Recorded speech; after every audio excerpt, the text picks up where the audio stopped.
let's give it a couple minutes here. Make sure that everybody get their coffee, everybody get their tea. Give it a couple minutes here.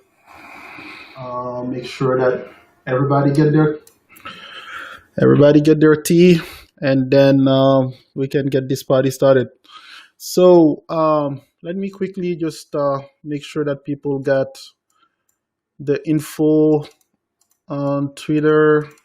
We are streaming right now on YouTube, Twitch, and Facebook Live, I believe. So yeah, all the fun.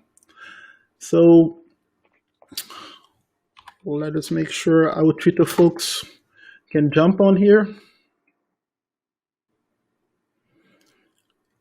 We are live.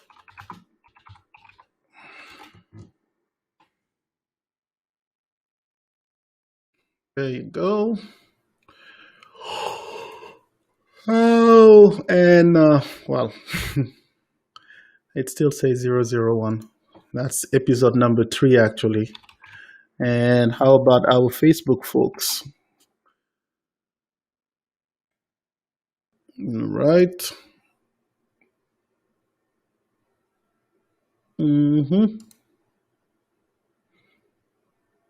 There you go.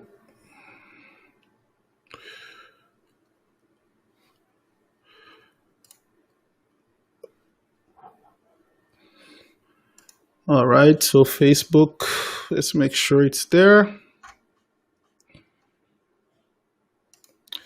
I'm live Facebook, so what are you doing now? So let me just post this YouTube just for people who might come to Facebook and don't see it. For some reason today YouTube is working and Facebook is not working.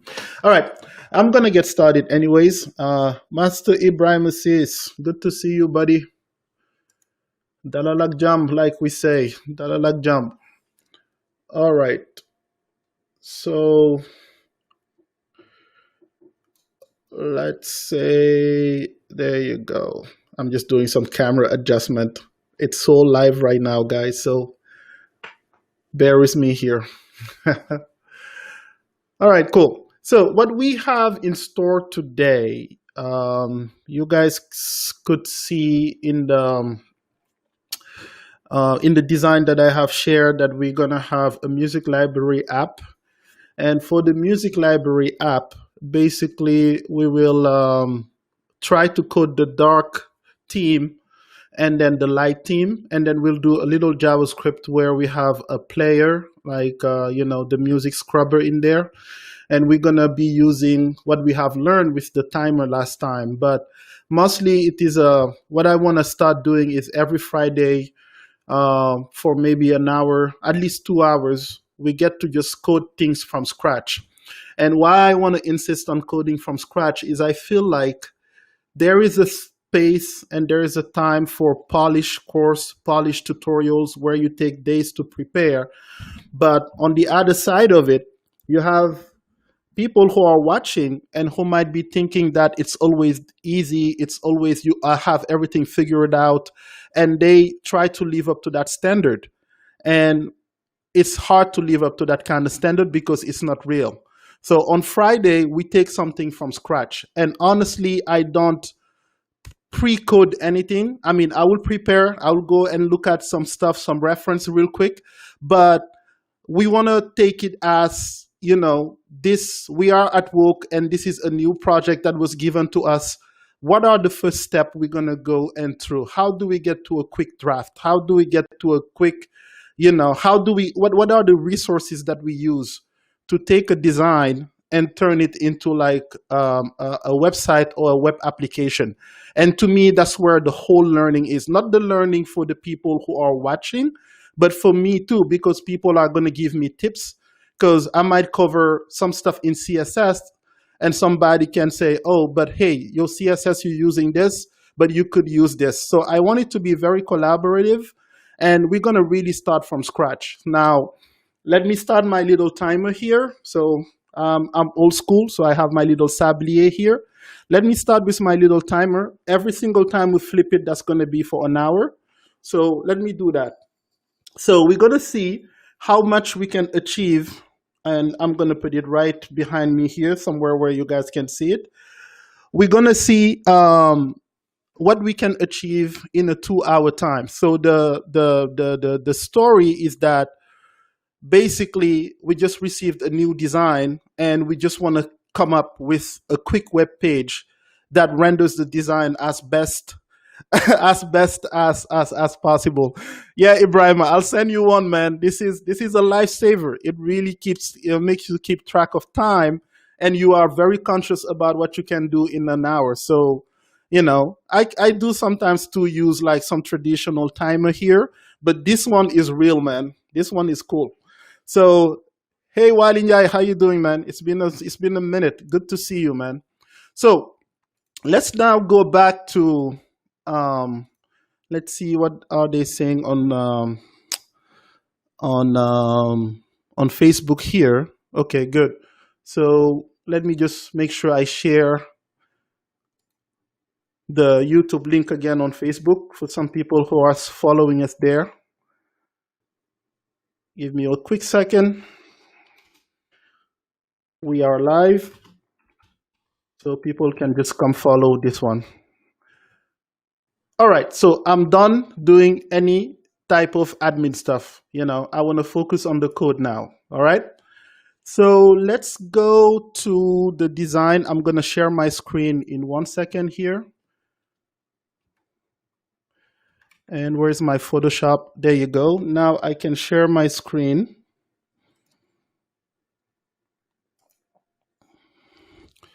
All right, so give like a thumbs up if you can see the screen. And I think I need to do it this way so you guys can really see the screen. Let me know in the chat that you can see it. All right. Okay, so we have this design which came in a PSD format. And PSD, yes, sorry, Ibrahima, we all not using Sketch. We're not as cool as you, so we're going to be using PSD. I remember like a few years ago, this has been my flow for a long time, but we did not have a tool like Zeppelin at the time. So now what happens in a PSD, and some of you I'm sure wanna follow along. I cannot send you the PSD because of licensing, but when I put it into Zeppelin, I can share that link, and then you can follow along with Zeppelin.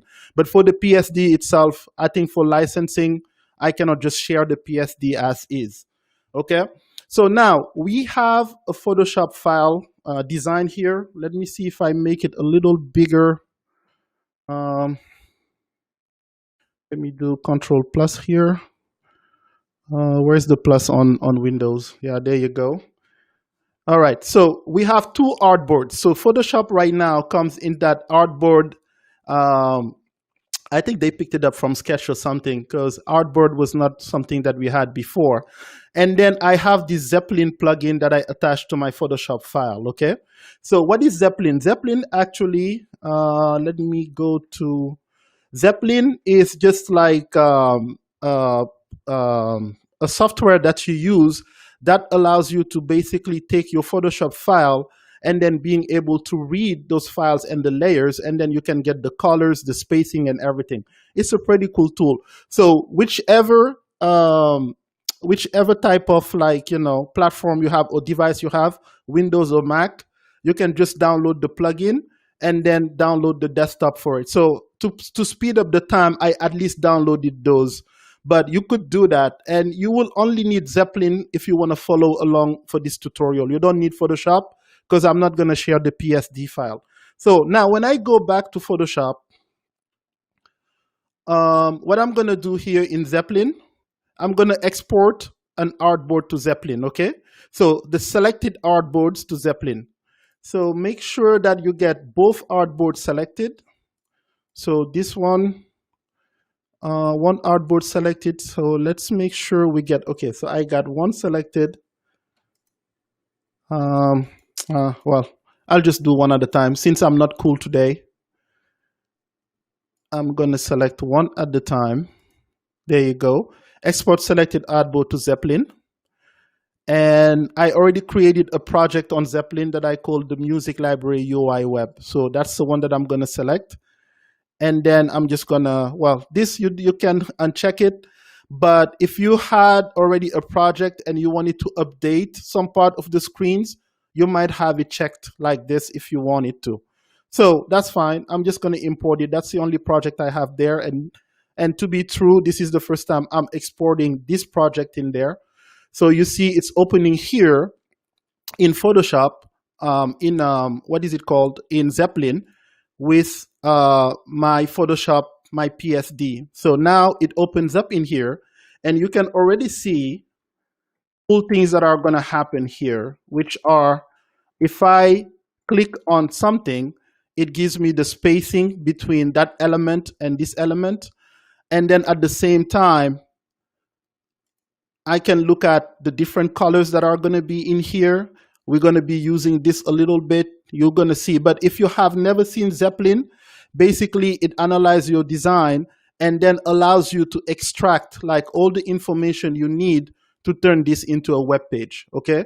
So very, very cool stuff. Like if I click on this, it will tell me, what is it called? The font family, the font size, the color and everything. It is mind blowing what they can do now with this stuff. We did not have this back in the days. Really, we did not. We were doing it another way that was very painful. Okay, so kudos to Zeppelin. If you have never seen it, let me know in the comments. I can go in depth with it. I can go lightly with it because at the end of the day, this is a coding exercise today. And I want to be diligent with the time. Let's try about 30 to 45 minutes that we're going to do with, what is it called? With the CSS, just to get the layout ready. And then from there, we're going to start doing a little programming around the music player, okay? And we'll see how much we can get done today. So the second artboard, so I'm going to go back to Zeppelin here, and I'm going to select the second artboard, this one, and I'm going to export it. And I'm going to export it to the same one. And just to be safe, I'm going to uncheck this and I'm going to import. So now in the same project, I should get my two designs basically. So think about it. If you had a project with multiple artboards, then you will have like multiple artboards in here. Now, if I go back to my dashboard, I have my dark video and I have access to my light video. All right.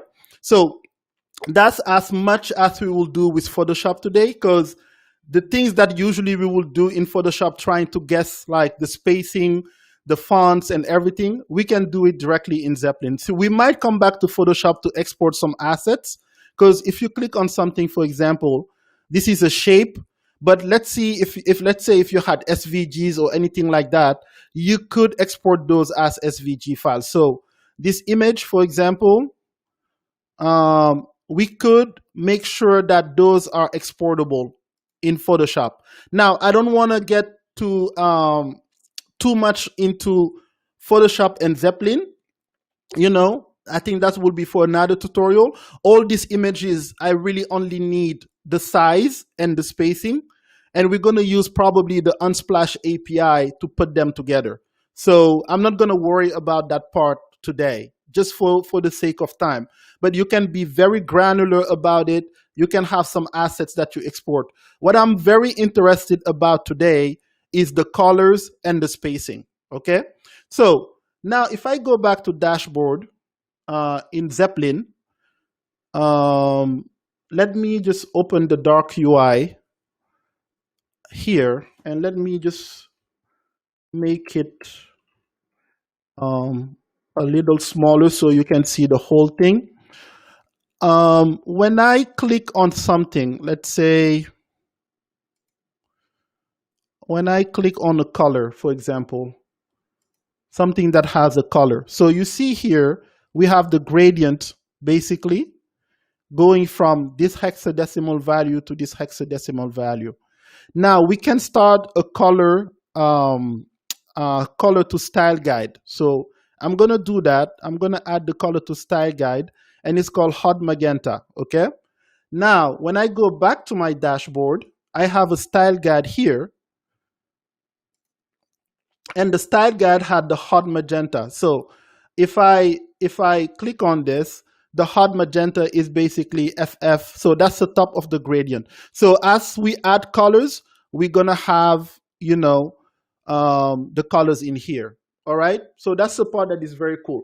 But the very first thing that we should do, if I'm attacking a layout, the very first thing that I need to do is analyze the layout and then separate them into sections. Okay. So if I look at this layout, okay, and let me just go back to Photoshop just for a second. If I look at this layout, I have a sidebar, or like an aside, something where I have, like, you know, the menus, basically the different like playlists and different menus that are here. Okay. I have a main content area, you know, and I have the video player, which is all like the music, the media player, because it should be able to play video. It should be able to play, what is it called? To play songs. So now I could go and say I have 3 sections, say 1, 2, and 3, or I have 2 sections. This one's on the left, this one on the right, and the main content area has 2 sections. Okay. So why am I doing this right now? Because I'm going to use it when I'm going to lay it out with my CSS grid. So right now, let's say I have an aside, a main content, and a player. So that's my 3 sections. And I'm going to divide my layout with these 3 sections to get started. Now, if you have never seen the CSS grid layout, let us go to a web browser here real quick. We're going to be using the HTML audio element when we get to the player. Now, if you do, can I use .com? It's always good to know, depending on how many browsers you're going to be supporting, if whatever you're going to be using is supported, and then what type of support does it have. So if I do grid, I see that grid has a 94.62% support, you know, but be careful. Some of those, if you have something that is IE 10, IE 11, if you still live in that hell, you know that you're going to have partial support. But since we're going to worry about Edge today, most of Firefox, Chrome, Safari, Opera, we can use the CSS grid. You know, I'm okay with this. I don't have anybody who's using Opera Mini, so I can use the CSS grid. All right. So now we're gonna look at anybody interested in having the Zeppelin file. If you need me to share that with you, let me know. If not, you can just follow along. Let me know in the comments if you want to get a hold of the Zeppelin files so you can try to follow along.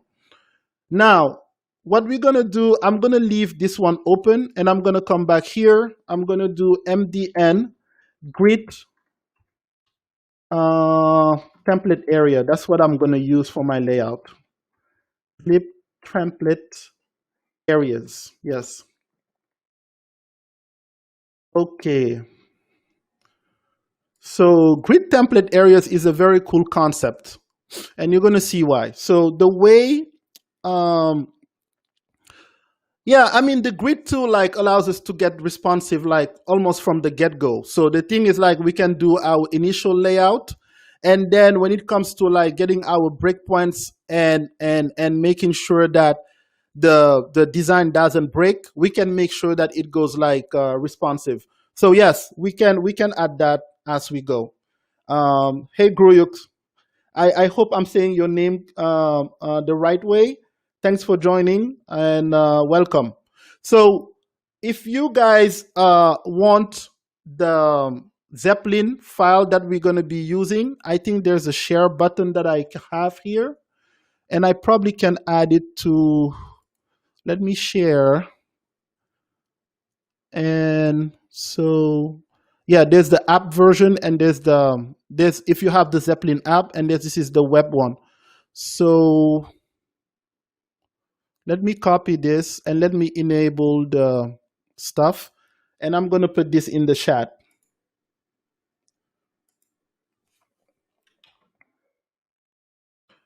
So if you want to follow along the design that we're going to be completing today, this is the URL. So for those of you that are brave enough to do it, let me know that you can open it without a problem. Now let me go back to the grid template area. So the grid template area, let's open it here. Basically, you are naming a grid area and then you are using that name to do a layout like this. So you see that you have a header, a sidebar, a content, and a footer. This was done just by having explicitly naming your grid. So, and then every single section that has a class, you assign it a grid area. Okay, so let's do this. Let's look at this example here. I'm gonna copy this and I actually only need the sidebar, the content, and the footer here. If you really think about it, that's all I'm gonna need. So let me open this in CodePen because I wanna copy this here. Let me control copy this. Now, before we get any further, let's go to GitHub and create a new project. Okay, so confirm. Now let me have a new project here. And I'm gonna call it like music library. All right, it's public. Let's create that repo. All right, so now we're gonna create a new one from the command line. Okay. Let's do this. Let's just go to our VS Code. Because the cool thing is, once I publish this, if, for example, you have one part of the code you want to contribute to, you can just fork and raise a PR. So this was our counter value. That's not what we need today. Let me open the terminal. And in my terminal here, I'm going to go one folder up, and I'm going to put this guy in. So let's do it here. Okay. And I'm just going to do this.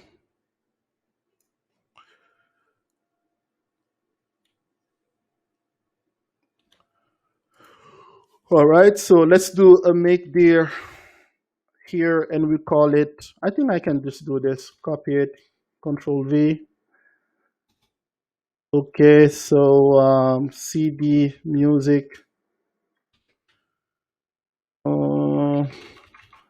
So is that directory or ls? Okay, CLS, and I'm just going to make a directory. Make directory music library. All right.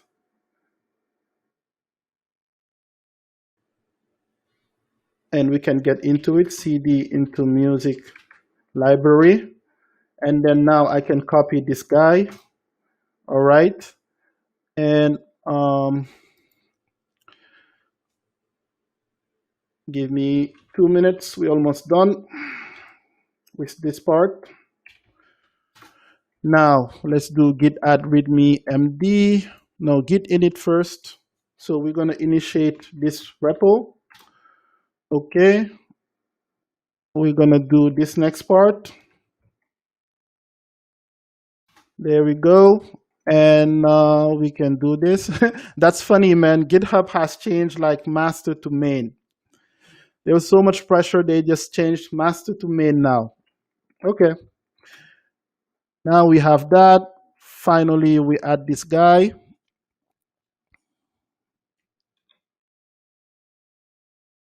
Okay, and then we add the repo here.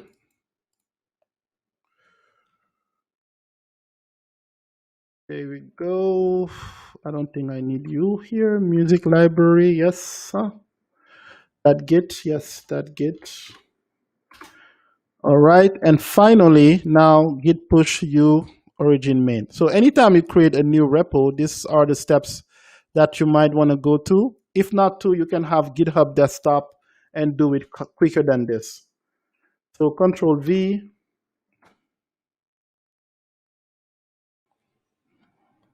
All right. So how's everybody following along? Take a cup of tea, get some coffee ready. You know, we are in for a ride today. All right, so now that I have that, when I come back to my GitHub here and I refresh, yeah, I should have music library, you know, and like first commit and everything. So now for you guys, what you can do is, let me copy this.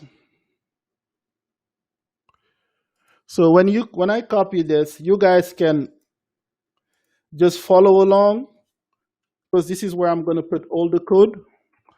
Yeah, you can open this and then you can just go ahead and fork it. So as we are adding some code, you guys can add new code to it and just like fork it and do a PR, or you can just clone it like as is. So now we have our code set up and ready. I mean, our code repo set up and ready. We can come back to our coding here. And let me get rid of the terminal real quick.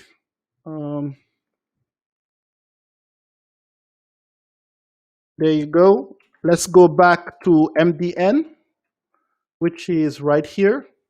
And I just want to copy this for you guys to see real quick. So I'm going to copy this code. And I'm telling you, 80% of front-end development or development in general is like copy and paste, as long as you understand what you're copying and pasting. So I'm not telling you to go and copy and paste blindly. Understand what you're copying and pasting, okay? That is very important. So I have that, and I'm gonna have, so let me open the right folder. So open this folder, music library, that's the one I need open. What is this? Yeah, don't save this. I'm in music library and I'm gonna start a new file. Let's call it index.html. And I'm just looking at the time. I just want to make sure that within the hour we get a lot done when it comes to the layout. Okay. So index.html, if you have never seen, what is it called? What is this called again? When you're doing this expansion, I don't even remember what it's called, but it's built in by default inside of VS Code. It's pretty cool. You get to do like layouts pretty quickly. So we're going to do music library UI. That's going to be our title here. All right. And the very first thing is we're going to put this guy in the class wrapper, and we have header, sidebar, content, footer. Let me do S. And then let me come back to here, and I'm just going to copy the CSS. Control copy and go back to my IDE here. I'm going to add a new CSS file, and I'm just going to call it, some people call it main, some people call it styles. You call it whatever you want, as long as you know how to link the two. And I'm going to put that right here. So now I have this, and I'm going back to my HTML, and here, let me just import this guy. So link ref, I believe. Oh no, Control Z, link. Rail style sheet. Come on, buddy. Link. Okay. So Emmet, that's the abbreviation. Emmet is the one that allows you to expand your code this way. And so the href is main CSS. Okay. Now that I have that and I have the CSS and the HTML, if I go onto my live server here, let's see, index, okay. And I can just Control Shift P, live server, open with live server.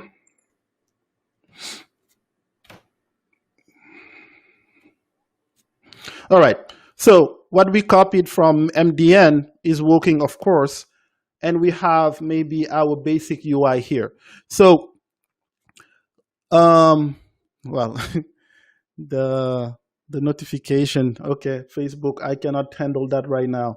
So we have this going on right now. We already have a basic UI here, header, sidebar, content, and footer. Now that we have the building blocks, it's good to understand what is happening with grid template area, okay? Let me go back to the CSS here. It's going to be very easy for you to see.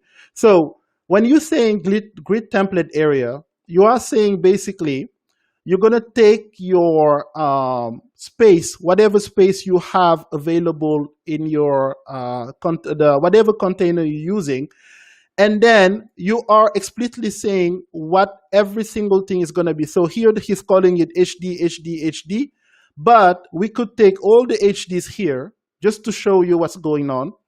We could take all the HD, okay? Control D, Control D, Control D, Control D, Control D, Control D, Control D, and then we can turn them into header, okay? So, and I'm gonna just say like header top, just to make sure that I'm not fighting with anything. So here, I'm saying that this is gonna be my header, and I'm gonna have my template area is gonna be like 1, 2, 3, 4, 5, 6, 7, 8, 9, 9 column long, something like that. And then the one thing that I need to make sure is the header, which is the class here in index HTML, we have class header. The header right here, the grid area now, I need to change it to header top. Okay?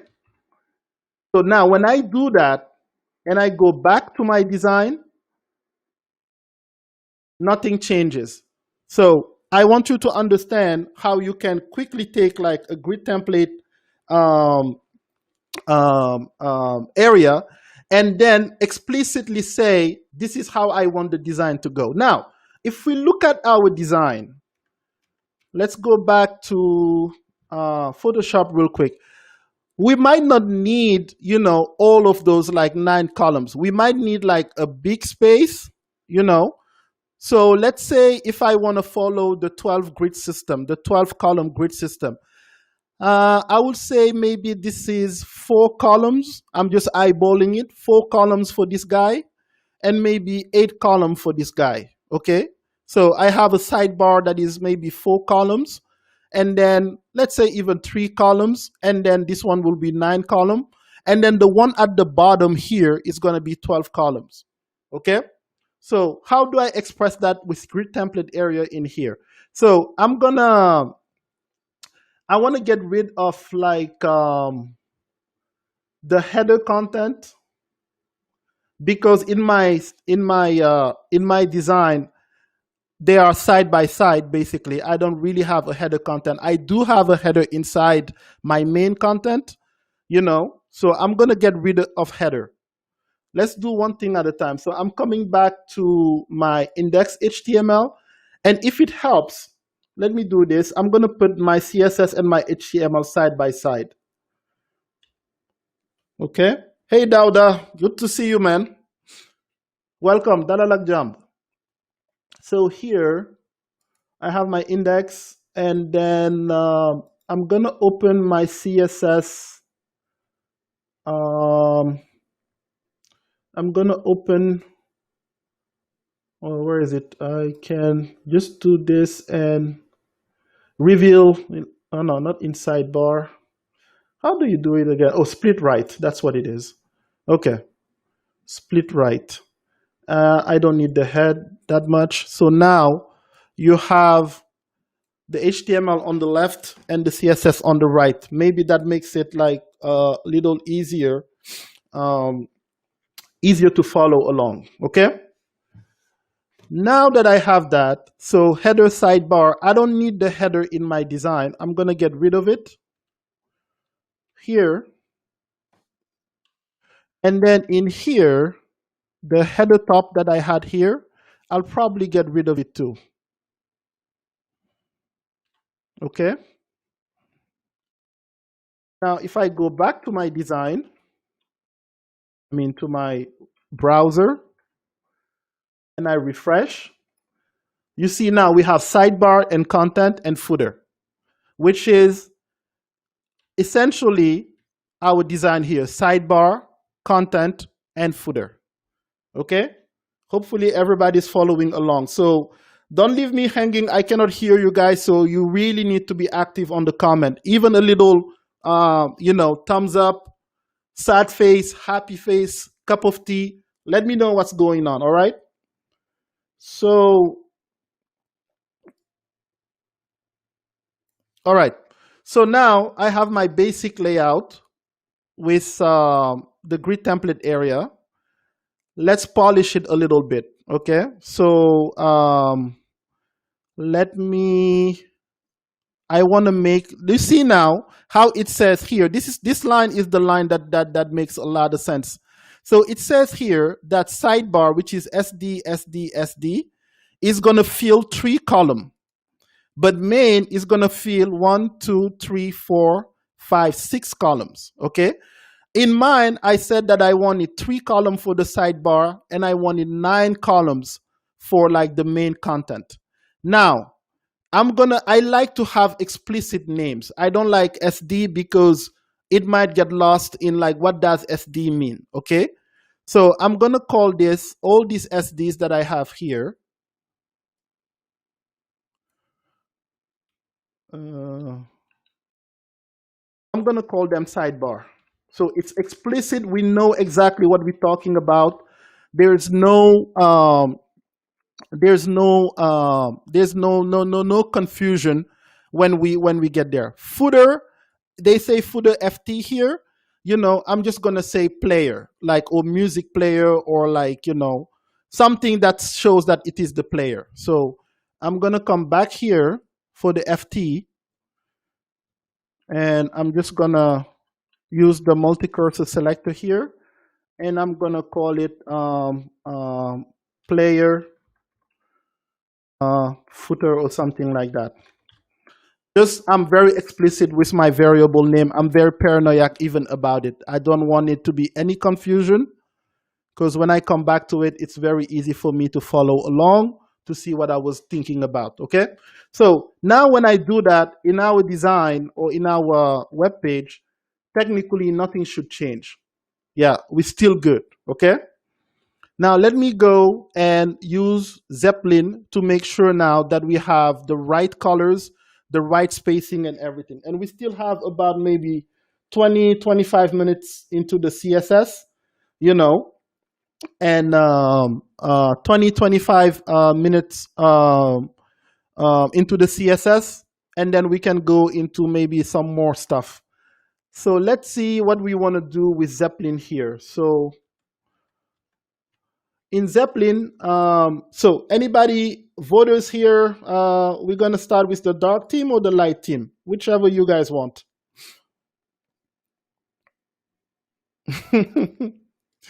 You guys are too much, man. So how many lights, how many dark, all right, so I'm not seeing any votes. Well, let's start with the dark theme. Usually it's harder to go. Okay, anyways, it doesn't matter. let's open up the dark one and let's get started with that one. So the very first thing that I want is I kind of want to have an idea of, okay, this is 299 widths here. You see the widths. The height is 765. I'm not going to use those numbers because I want it to Yuri's point. If we're going to build something that is going to be responsive, we cannot start with like, fixed weight and height. So this is a design. That's why they're using pixels, but we're not going to use that. Okay. So 299 pixel is the width and the height. But what I really want to get is the background color. So the background color here, I'm going to add it to the style guide, So I'm going to add that color to the style guide. It's just called dark. But I'm going to say like, I'm going to call it, I don't know, side dark, whatever. So I can reference this later on. You'll see how I'm going to use this in a second. But what I want to know is the ratio between these two containers. So this is about 300 wide. How big or how wide is this one? 1,141. So that's about what? Almost 2.5 bigger. So 2.5 times bigger, okay? So what I'm gonna do is, okay, that's fine. This is, I'm gonna keep it at 3 columns and this at 9 columns because a lot of us here understand the 12, how you call it? The 12 column system. So now here, this, and I'm hitting somewhere where there's nothing else, and I can see that I have like another color here, and I'm gonna call this one dark, main dark, or like dark, however I call the first one, dark main. Okay, so that's my second color, and finally here I'm gonna call this one dark player. All right, so that's my 3 colors, okay? Now, I'm gonna go back to my style guide here, and you're gonna see that in the style guide, I have the colors that are gonna be added here, okay?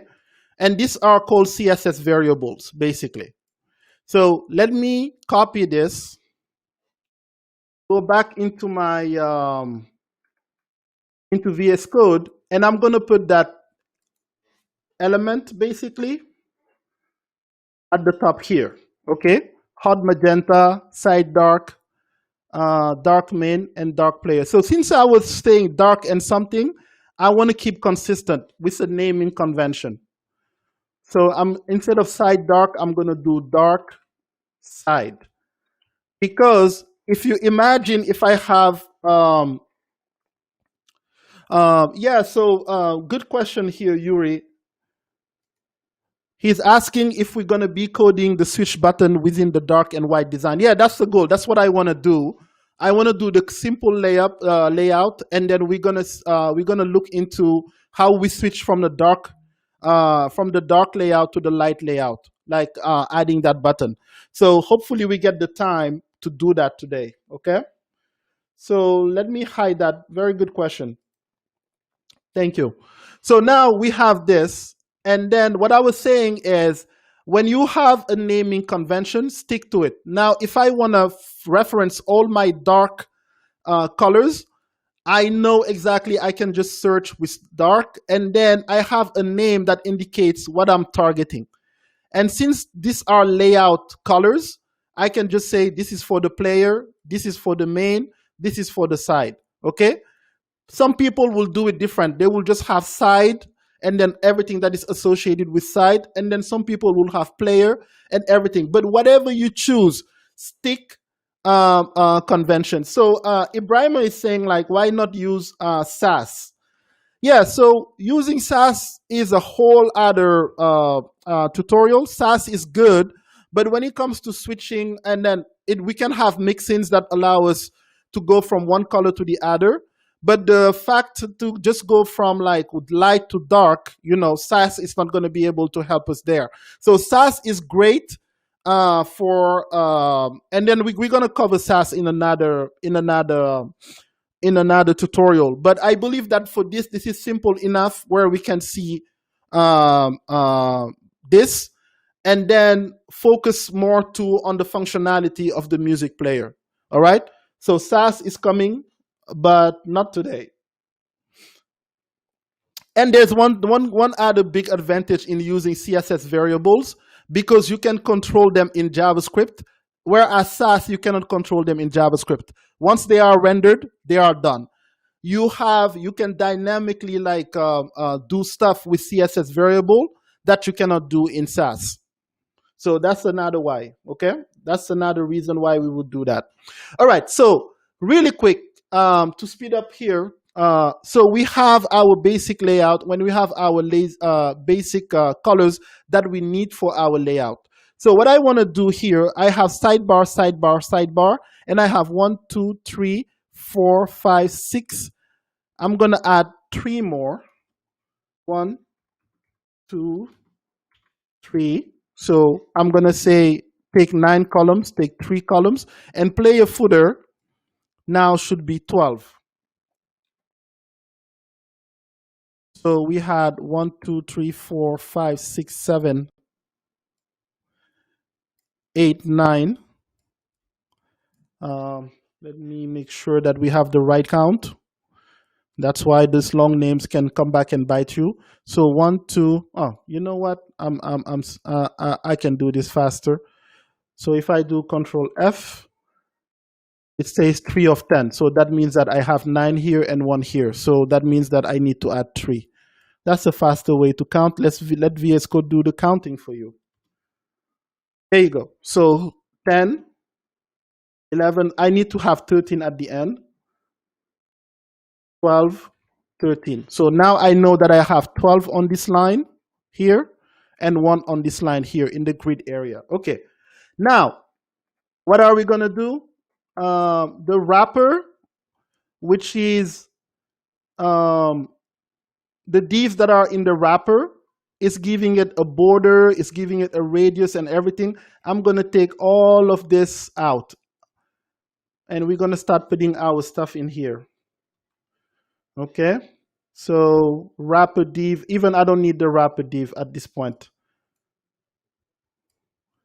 So the wrapper, I'm going to give it a width of 100 viewport, VW, and a height of 100 VH. Okay. So view, I think what is it? How you say it? So the viewport units. If you have never seen VH and VW, you can always go to my favorite resource again, and you will see MDN viewport units. Okay. So viewports, VW, and VH, you can come here and get more information on those and get the concept why I'm using that. But for the sake of time today, I'm just going to go with this, okay? You have the resource, viewport units, that's what they're called. Now, I want the height to be that, and then 2 things. I don't want any margin, and I don't want any padding on it. So let's do that, Control S. Now, the wrapper that is going to be always around, like I want it to have the main background color. So the main background color really is dark main, okay? So what I'm going to do here, I'm going to say BGC, background color. And since I'm using CSS variable, I'm going to use var. And whatever the name of that var is, let's see. You see, I need reference. Everybody needs reference. So CSS variables syntax. Okay, so yeah, so right here, yeah, var and the name, that's it. So that becomes var, and whatever the name that we had was dark main. Okay, so we put everything at the top here. This is a file that you can import.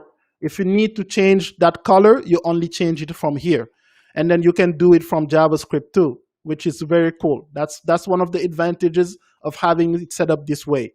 So I have this, and I go back now to my design, which is somewhere around here. No, here. Where is my design? Or my web page? Is that you? Where do I have my? I don't even know where my web page is anymore. That is funny. So variables, music library UI. There you go. So you see now that it has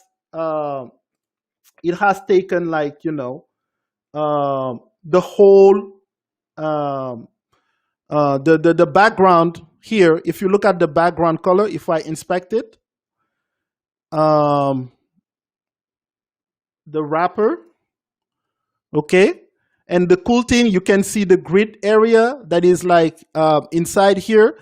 CSS grid is the bomb, guys. So the wrapper, you see that, like, this is the dark main background that is in here. Now you see that we have padding here and stuff that's coming from the body. So like we can, if you just go to the body, we can take care of that. If we just put a margin of 0 on it, and then a padding of 0 on it, you see now we have basically our interface taking the entire area. But look, sidebar is right here, footer is right here, and then content is right here.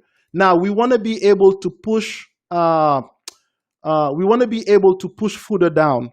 Okay, we want the same thing that we did. We use grid template area because we want the footer to be all the way down. Okay, let's do that. Everybody's following along. Nobody's sleeping right now. We good? This is good content. So far, so good. All right. I'm gonna take it as a yes until you guys say otherwise. Okay, so I think I need to. I have this turn all notification off. I really don't need notification right now. So let's go back to the VS Code. And one thing that we're gonna do here, let's just take body, and let's make sure body has a margin of 0 and a padding of 0. Okay, now how do we make sure that sidebar and sidebar main take most of the space? And I'm just going to do something so you guys can see the different areas. Sidebar, and for now, I'm just going to put color silver so you guys can see the different sections, because it just looks like a dark screen. Okay. Now, I want to make sure that player is all the way at the bottom. Right now, what I'm saying is 50-50. So basically for this is going from left to right, and it is like 3 columns, like it's 12 columns wide, and then it's going 50-50. So what's cool about the CSS grid that you cannot do, for example, with Flexbox, is you can control your layout in a 2D fashion, where basically, like in Flexbox, you can only control your layout in like a one-way fashion. You either go like, the direction, like, column or row, but you cannot control the columns and the rows at the same time. So now what I'm going to do is I'm going to copy this, control copy, and I'm going to repeat it here, control V, do it again and again. So let's say I have 1, 2, 3, 4 rows now that are sidebar, and 1 row that is player footer. So essentially we have, if this is 50, so we have 80% that is sidebar and main, and 20% that is player footer. Let's see how it looks. So let me save this and go back to this, and you see Now we're pushing the footer down. Okay? We are pushing the footer down. We could do something a little more extreme and saying that we want the footer, we want this to be a little taller or anything like that. But you see that now I'm pushing the footer down. Okay? Now, let's put the colors so you can see like the rest of the layout. And then we're gonna get into like, we have so much more to do with the images and everything like that. So I just wanna start going a little faster for you guys, if you don't mind. Let me add a few more just to push it down. Okay. Now my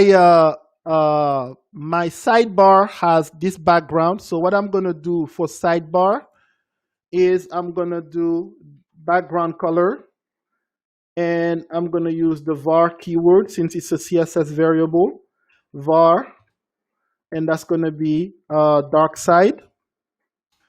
And then player, which is the footer here, I'm gonna do BGC. And then the background color for this is gonna be var, and that's gonna be dark. It was dark player, I believe. Okay. So if I save this and we come back, now you see more. But the thing is like now we went over.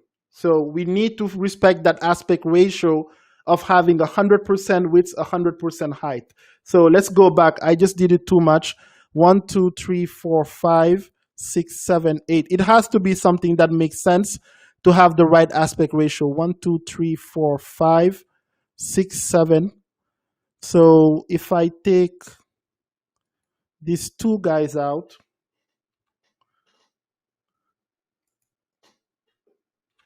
there you go. All right, I still don't have what I'm looking for. I'm gonna add one more to this. Copy and V, Control S, and there you go. Now I have the UI I'm looking for, but yeah, it's scrolling. I'll fix that in a little bit. I don't want to spend too much time on that part. I'm gonna fix this while we're having like more than what we need, and you know, so let's maybe even just take wrapper and okay, so it has a grid auto row and min max or whatever. And okay, so let me make sure that if I do max height, maybe, is that going to fix it? So max height 100 VH. Let's see if that fixes it. No, it doesn't. All right, let me put it in the body too.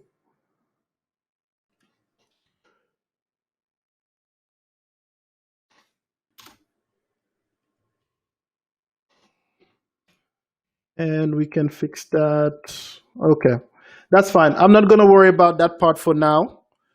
We're going to fix that because if we spend time trying to fix this, we just might lose some time into doing something else. But you see that my sidebar is right here, and then my content is right here. So now the sidebar seems to be a little too wide for me, but I can quickly fix it. And you guys know how I can fix it. I'm just going to come in here, and instead of having sidebar, sidebar, sidebar, I'm going to connect this, get those guys, and get rid of the last one. I can reduce this a little. All right. No, that's not what I should have done. I should have Control Z. I should have replaced it with main, because now it's getting the grid off balance. So I should put main in there. All right, so now I have less of a sidebar issue. I have my sidebar here, and then I have my content here. So you can play with that and see how wide you want it, and then how tall you want it. But the cool thing, and that what Yuri was asking about, if I take this design, okay, if I take this design and I start playing with it, so I need to fix the height, but at the, what is it called? At the width level, you see that it's already giving me aspects of responsiveness.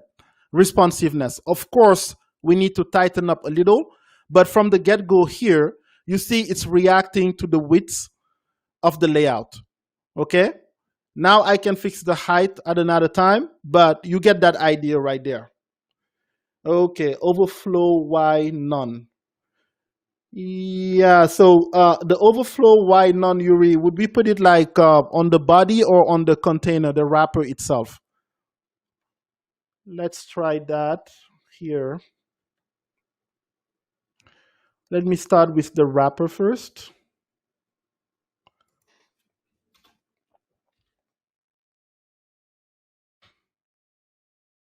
Overflow Y none. Control S, Alt Tab. All right, let's try it on the body.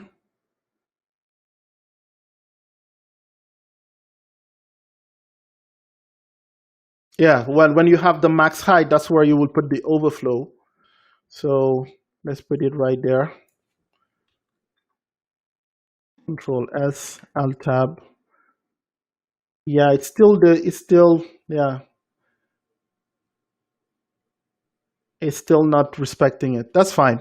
We'll get to it.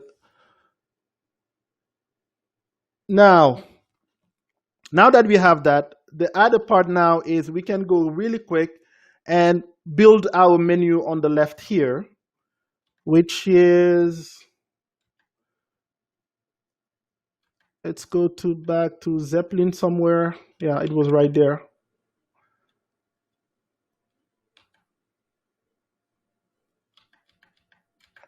Okay, so now let's go back to our dashboard.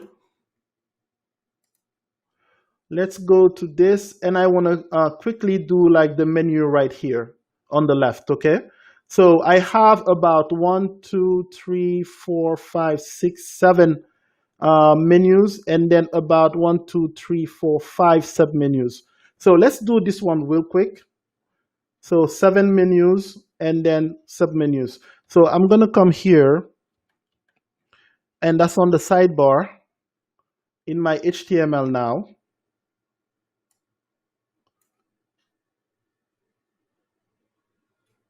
Where I had my sidebar. And I'm gonna use a header template here. I'm not gonna do anything to it for now. And the second part is I'm gonna use the navigation after the header, okay? So I'm gonna use the header in there to put the logo of the library and stuff. But now I'm gonna leave the header alone, and I'm just gonna go to the nav. And inside the nav, I'm gonna have an order list. And in there, I'm gonna have about 7 menus, and I'm just gonna put like menu that, something like that,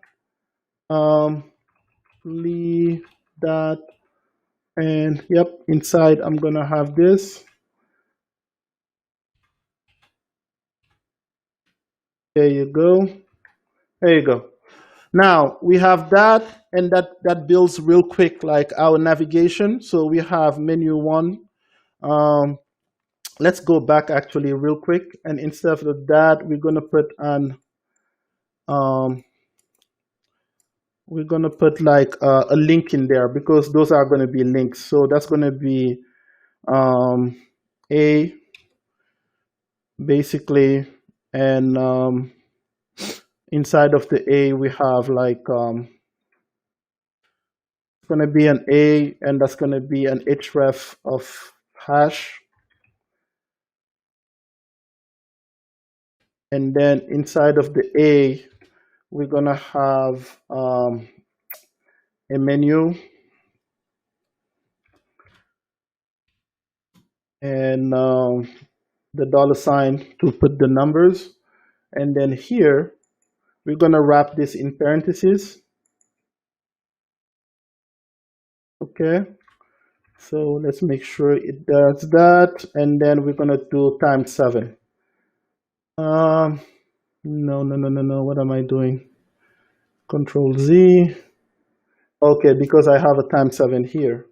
So that's why. Times 7. There you go. All right. So now we have like a navigation that has like our UI. So I used to all the time to when I'm ready to show this to the designer, I want it to make as close to the design or whatever it says. So we have podcast, video, top list. So we can do this real quick. And we already burned an hour. So I'm gonna flip this. We'll see what we can do in the other hour.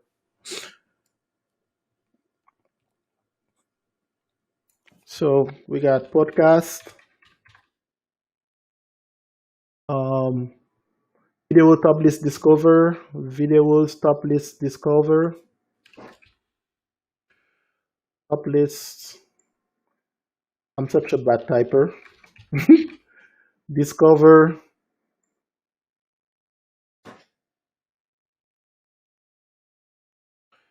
Okay, and finally we have favorite message and playlist. Favorites, message, and playlist. And the way that they're writing favorite, that shows you it's British English. But I think this is how we write favorites in like, in the US. Favorites, messages, and playlist. Come on, guys. You got to be active in the comments so I can see that you guys are following along.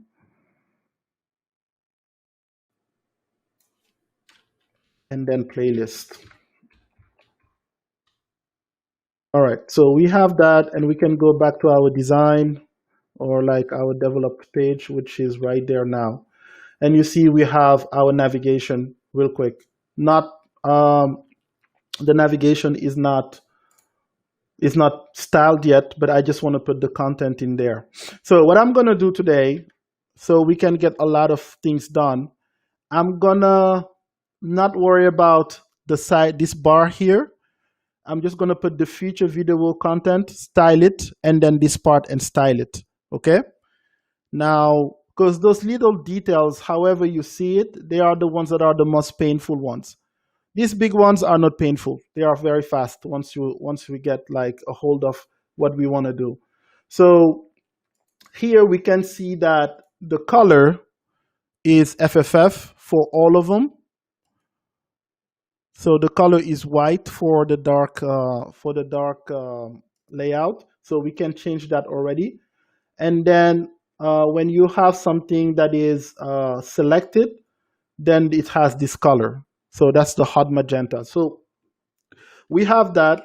What we're gonna do first is in our body.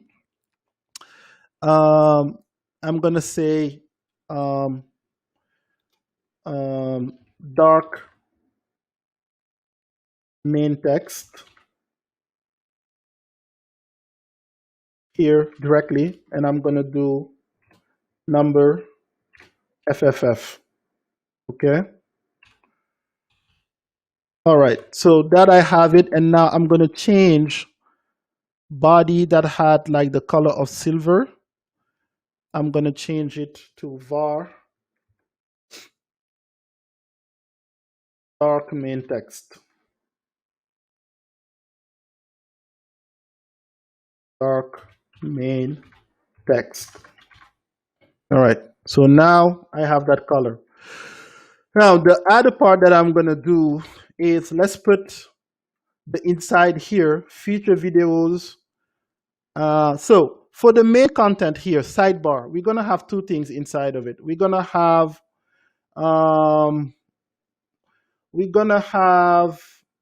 for content, I'm gonna have two sections, okay? So the first section, I'm gonna call it like main feed. So that's gonna be the part, and then here I'm gonna have an aside that I'm gonna call main sidebar. Okay, so those, if you're following along, this is gonna be the feed. So anytime you have videos or something, this is going to be the main feed. And then this is going to be the sidebar that goes along with it. Okay? Yeah.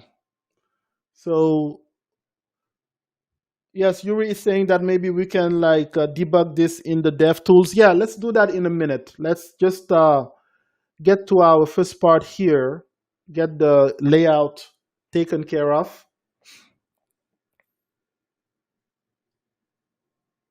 All right. So for the main feed, we're going to have a header. And that header, we're going to maybe have an H2 in there. For now, we're going to call it featured videos. Okay. Featured videos.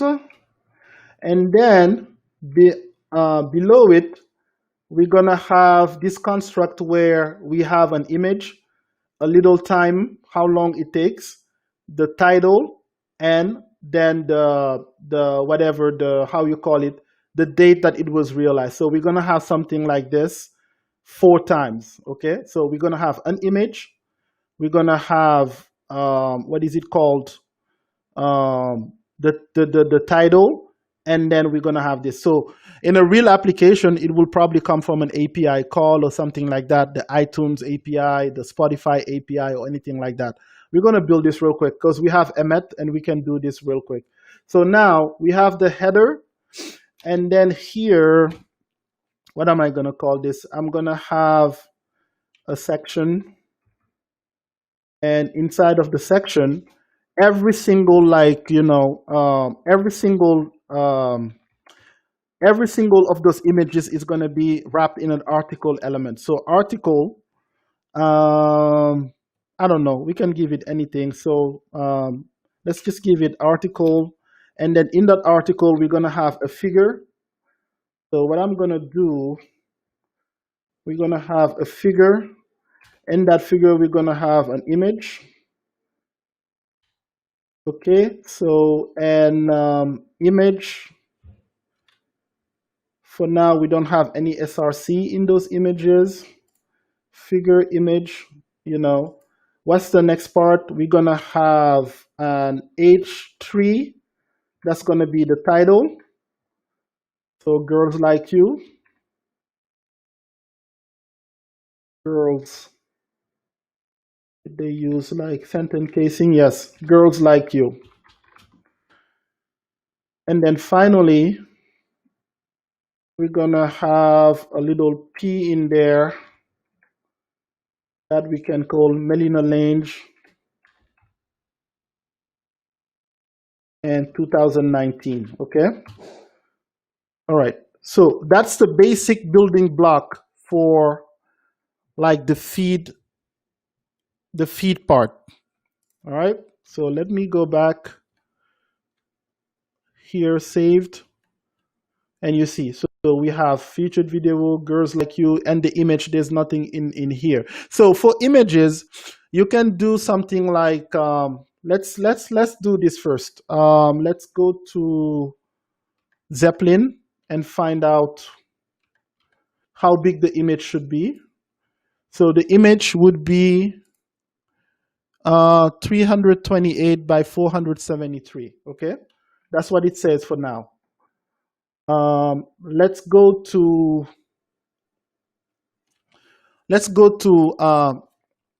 Unsplash API URLs. Unsplash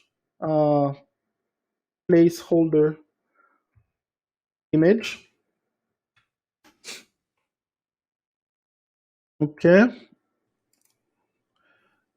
and we can do something like so you see here, we can take something from a user.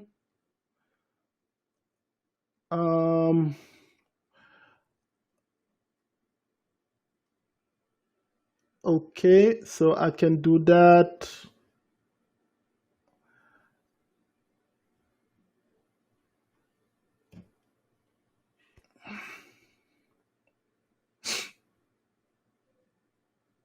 Yep, let's take one of these. Control copy. Go back to my HTML here, and in my image, I'm gonna do this. And this time, let me see Zeppelin again. 328, no, 328, 473. So I'm gonna do 328, 473. Let's see if that works and make sure that this is right. There you go. I'm gonna collapse the CSS for now so you can see this part. All right, Control S, come back to my design. This is not showing. User Jackie. Let's do 1600 by 900. That's what it was. Control R. Okay, so the image is not coming in. Let me see if I'm doing something wrong here.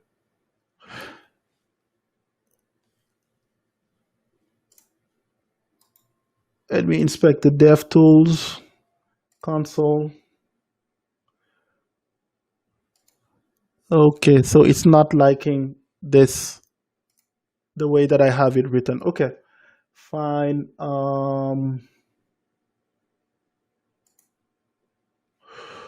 Let me use another one. Placeholder it. Let's do this simpler maybe. Okay.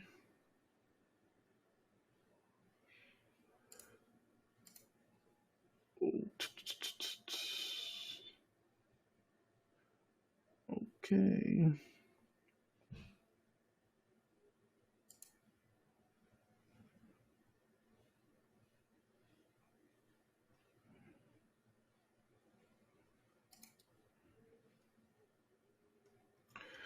There's one where you have the size on this. You can just put the size. How to set image size. Yeah, that's the one.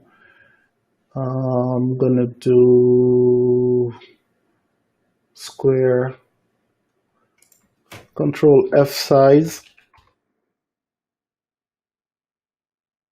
Okay, there you go.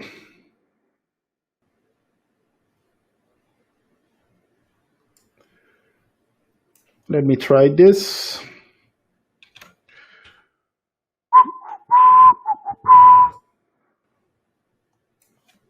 Control V, Control C.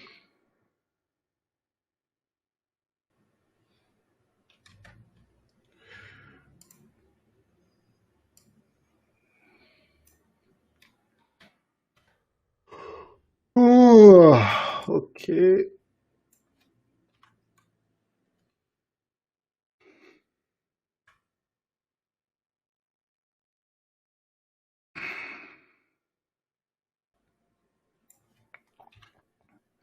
All right, this one should work. Yep. So, which is good. But now we want 325, 328, 473. 328, 473.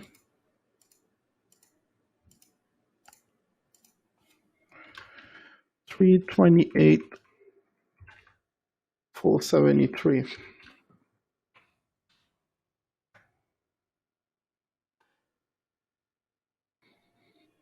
Yeah, that's too big.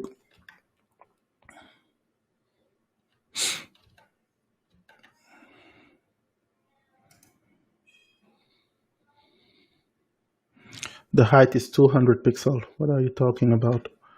200. Got it.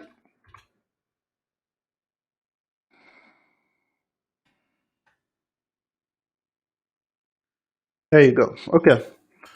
All right. So now we have our basic building block for our our image. Now we can just like repeat this with the styles real quick. So with Zeppelin, we know that what is it called? This guy is going to be Poppins, and then the font size is 20 pixels, and the font weight is 600. Okay, so and I'm going to repeat this 4 times, and I'm going to do a grid display so you can have the same display that you see in here. All right, so let me go back to this guy. There you go. And I have my main feed. Let me get back our CSS. And I'm going to put them side by side again, so that's easy to follow. There you go. Now I want to target like my main header first here, and the H2 that is here. So I can give you the class, but for today, let me come down here, and I'm going to do main feed and the header in main feed. So whatever is like main feed header, I want to have for the font size to be 20 pixels. I'm going to use pixels for today, but technically we should be using REMs or something like that, something less static than pixels, if you guys agree. But for the sake of speed, let's do 20 pixel for that. And what else did we find out on Zeppelin for this? So it has a line height normal, the color is FFF, whatever. But what I really want to get, the main feed has a padding of 52 pixel on the left, and it has a padding of, let's say, 50 pixel on the right. And if I look up here, if I do from here to here, 55 pixel on the top. So 55 top and bottom, 50 on the bottom. So I'm going to do here padding 55 on top, top and bottom, and 50 left and right. Okay. So when I come back here, you see that I'm getting some padding but that's just for the header. So what we really want to target for the padding like that is actually the main feed itself, not the main feed header. So main feed, which is the container for our main feed, we're going to give it this guy. Okay. And main feed header.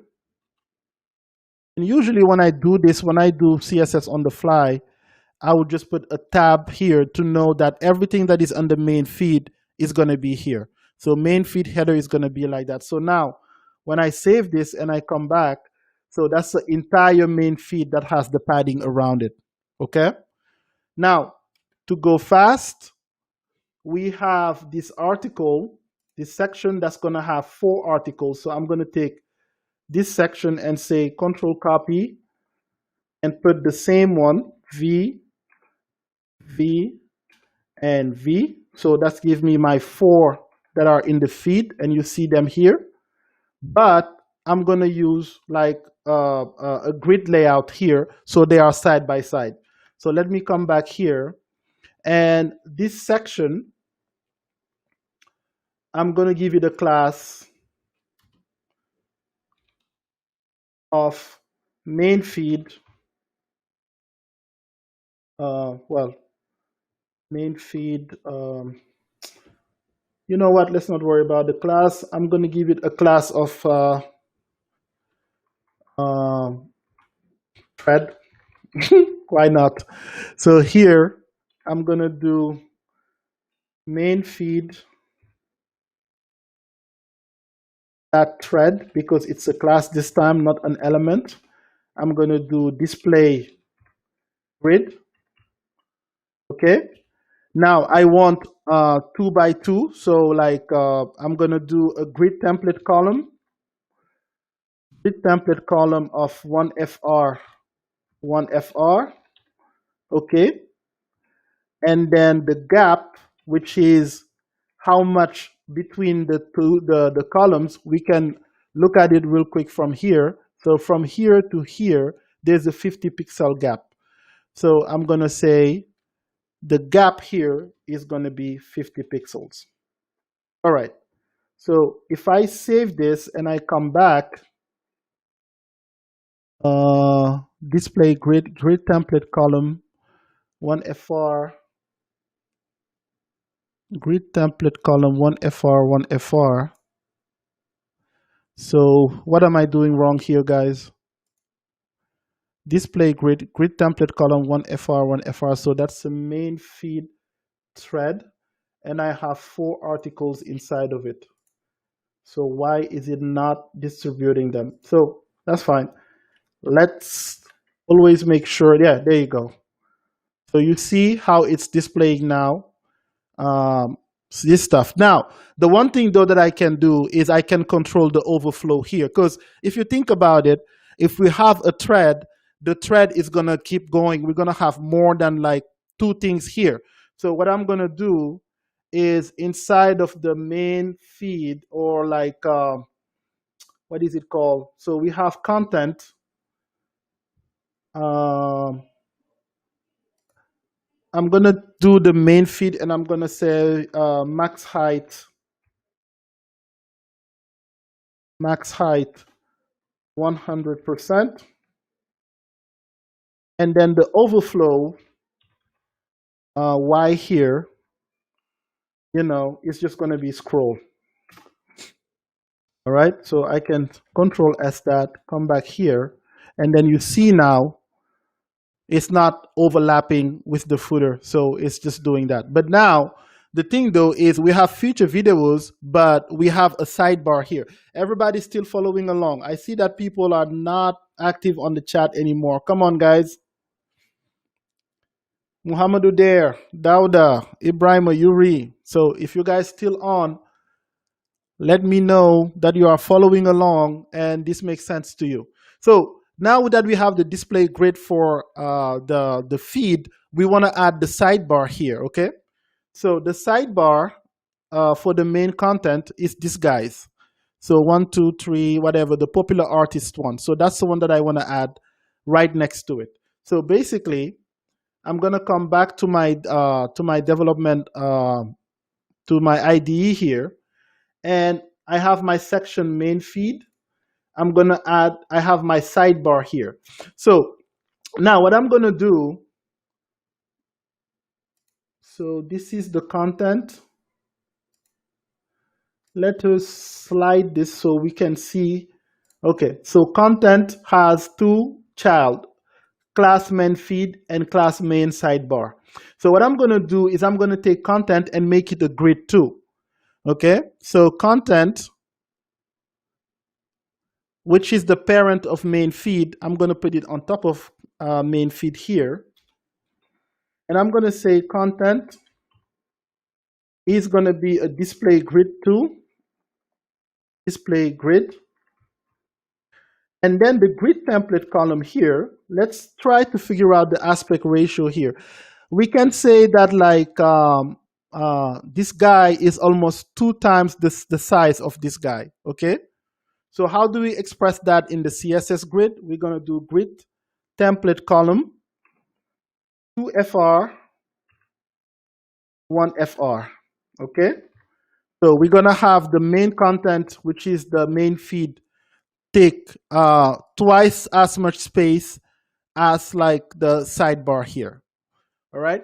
So now let's put some stuff in the sidebar. Let's just do the same thing. It's just going to be a UL. And then that UL, let's say it's going to have a lead tag.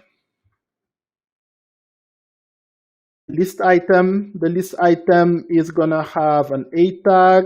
That A tag is gonna have side main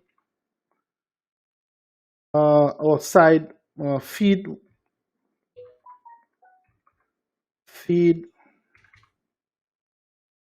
image is, and let's put maybe how many there are there here. 1, 2, 3, 4, 5, 6. Okay, so inside of here, inside of the feed image, actually, okay, I want to build something real quick. The A is gonna have an image on the left. I'm gonna make this entire thing clickable, so I'm gonna wrap it in an A. So you're gonna have an image on the left and this guy on the, okay. So we can repeat actually what we have here in our article, but we're gonna treat it different this time. So figure, okay, and H3 and Melina Lange, whatever. So I'm gonna repeat this, control copy. These guys are 60 by 60. So I'm gonna come back here. Let me do this. Tab.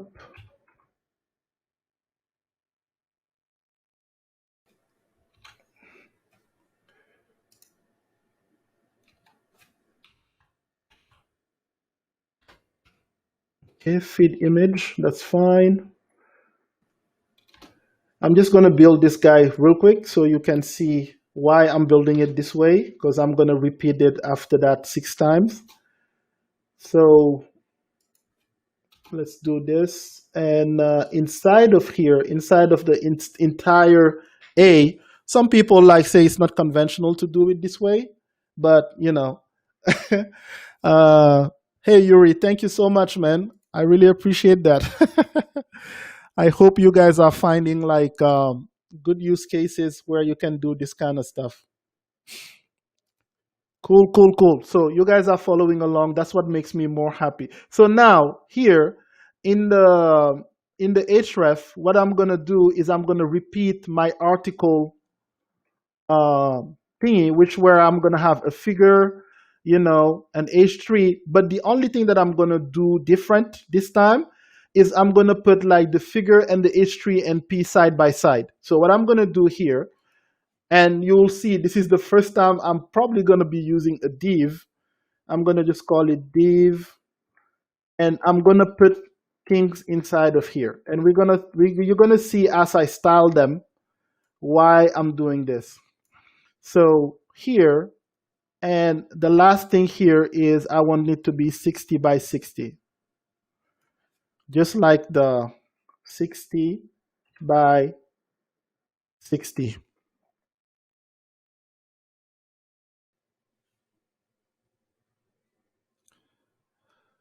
Yeah, I mean, I love BEM. And then there is like SMAC CSS2, SMA CSS, you know, to use that to do some of those stuff.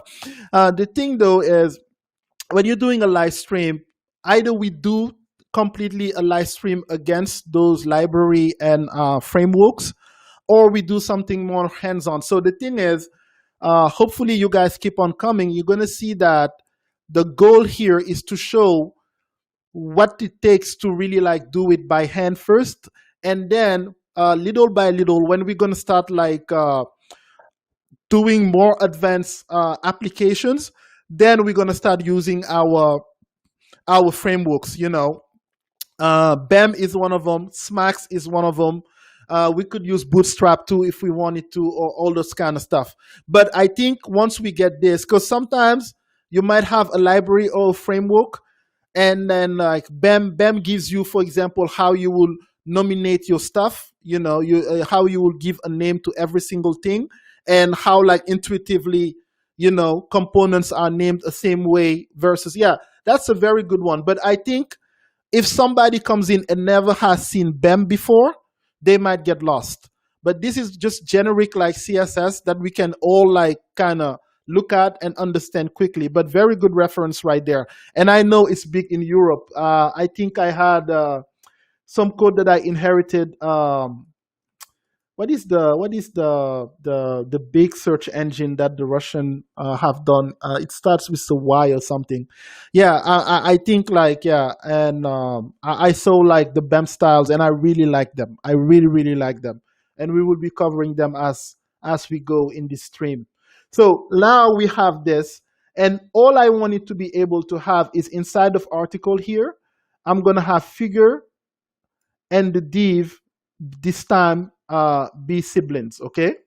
So if I save this and I go to wherever our design is and I refresh it, did I save even my my stuff? No, I did not save the CSS. So that's why it did not. Come on. Index, Control S, and then the main CSS I need to save. And then when I come back here, you see now that I have this guy, but these guys are overlapping, okay? So just because I have, how you call it, the images that are like so big and they taking now this space. Now to fix the images is very simple. What we do is we come into here where we had Yandex. Yeah, that's the search engine. Yeah, Yandex is the search engine. Yeah, Yandex is the search engine. Yeah, that's a very good one. And I think like I saw a lot of BEM around there when yeah, there was something that I was doing, like that was a long time ago, and I was looking at Yandex, and I think some of their code was like BEM based. I mean, at least their CSS. Yeah, very good. So let's see. So now we have this little issue here because our images are overlapping because we have a fixed size for our image. So all we need to do is give those images a max width. And then the other thing too is the images are not lined up, so they are not right on top of like this stuff. So let me get there real quick, and let's fix the images first because that's the easiest one. What we can do is we can have a general rule for images, and usually the general rules, I put them at the top. So after body, I will have something here, everything that is a general rule, and I'm going to do image max width 100%. So the image, when I do that, you see now that it's always going to be as wide as the container that is like containing them basically. All right. So that is a quick way to fix your images. So here we have this scroll bar. We're going to get rid of it because we don't have that in our interface. We can have internal scroll bar and stuff like that. You can do like overflow. I mean, there's so many things that we can do, but at the end of the day, we're not going to have a ugly scroll bar. All these scroll bars, we're going to make sure that we get rid of them. So now that we have this, we can fix the, what is it called? We can fix like the padding. So if you look at the image, let's inspect the image real quick and we'll see what's going on. So the figure has a default margin of like 1 EM and then all of that. So these are called browser styles. So the browser will take your HTML element and they have default styles in there. And that's why a lot of people will be using what is called like a reset CSS. So reset CSS basically allows you to take away a lot of stuff, that by default a browser will impose on. So we don't want any margin or any padding around our figure. And why I'm using figure is because it's a semantic element, but you don't want any margin or any padding around your figure element. So if, for example, I have this figure here and I just say, um, here real quick, I can see that if I take the margin off and the padding off, you see, now I have the image, and that's only for one image. Now I have the image filling the entire space here. So how do we do that? Let's go again into our main. Let's go again here, figure, and just do M0, P0. Okay? So when we come back to our design here, you see now that we have something that is starting to resemble this UI here. Now, this has like a border radius of 5 pixels. And you see this is where, what is it called? Zeppelin can help you a lot. It gives me here that the border radius is 5 pixels, okay? So for these images that are like in the main feed, I'm gonna target them now with main feed. So in main feed, which is right here, I'm gonna do main feed image, main feed, and just to make sure, yeah, that's fine. I can just do image for now. And I'm just gonna say border radius of 5 pixels, okay? So when I save that and I come back to my design, you see now that we have this border radius that is now starting to resemble our layout here. All right. And now the other cool thing is we can start going into, let's say, let's look at this guy. So we have it 60 by 60, but it's like a round image. So that means that we have a circle here.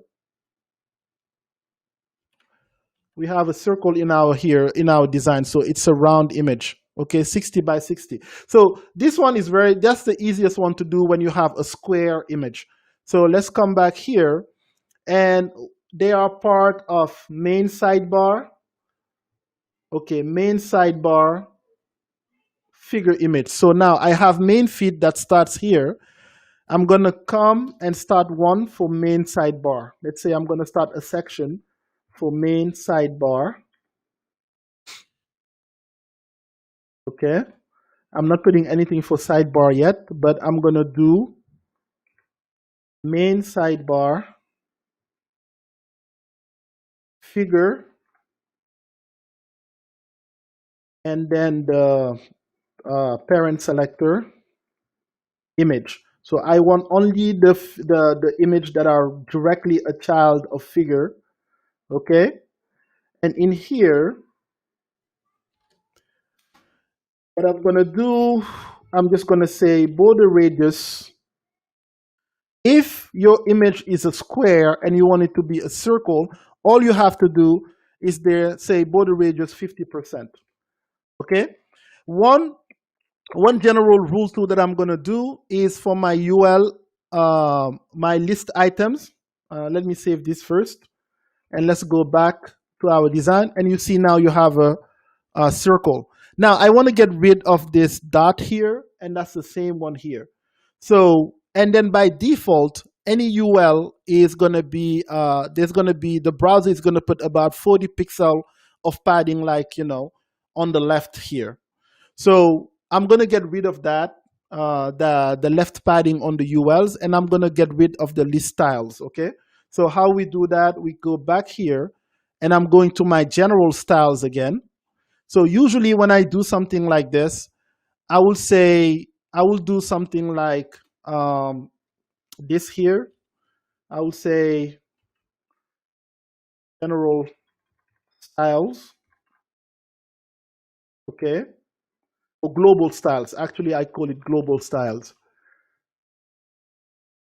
And I only really honestly do CSS by hand if I want to do a quick prototype, or like quickly put a design together. Usually it takes me, 2 to 3 days to get to something, because I'm not committed yet to like a framework.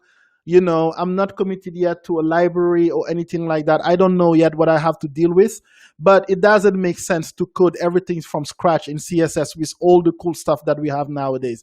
So my global styles, basically, usually they will not have any like a class association or ID association or anything like that. So that's how I would start separating my CSS.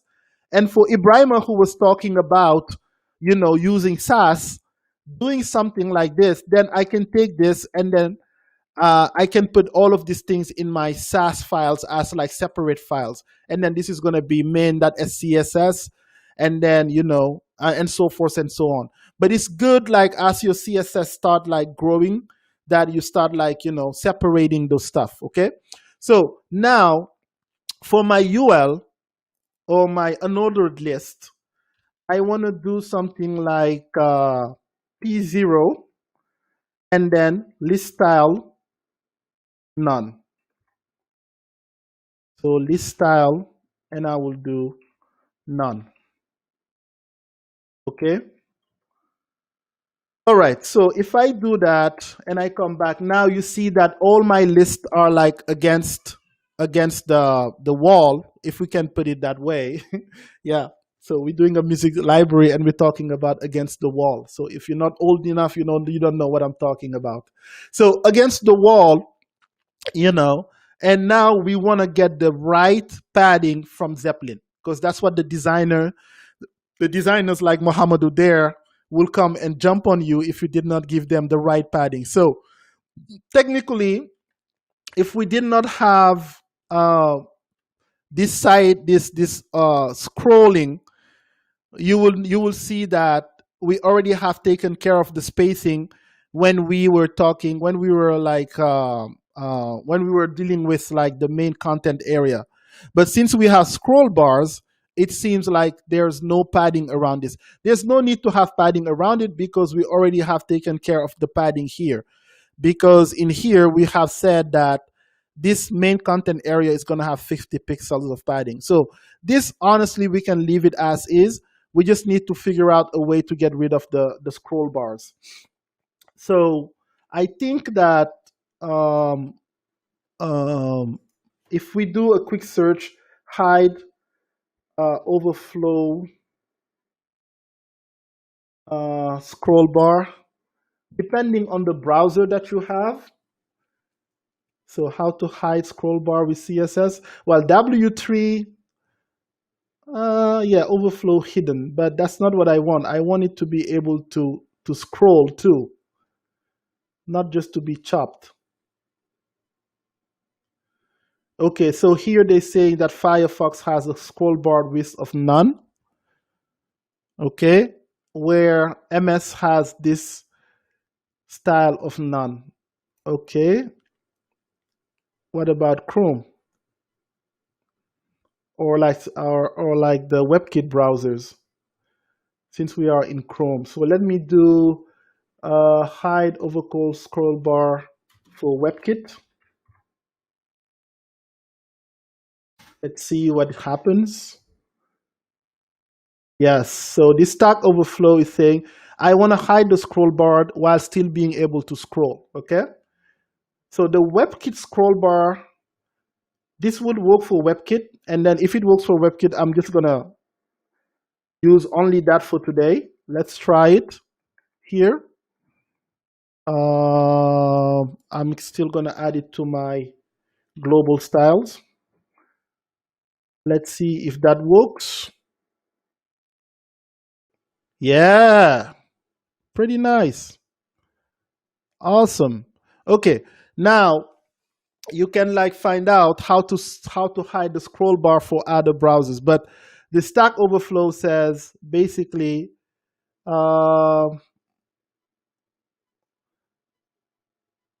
okay, so there's another way to do it here, and then the JavaScript is going to be used to do that. Now, one tip that I'm gonna give you: anytime you're looking at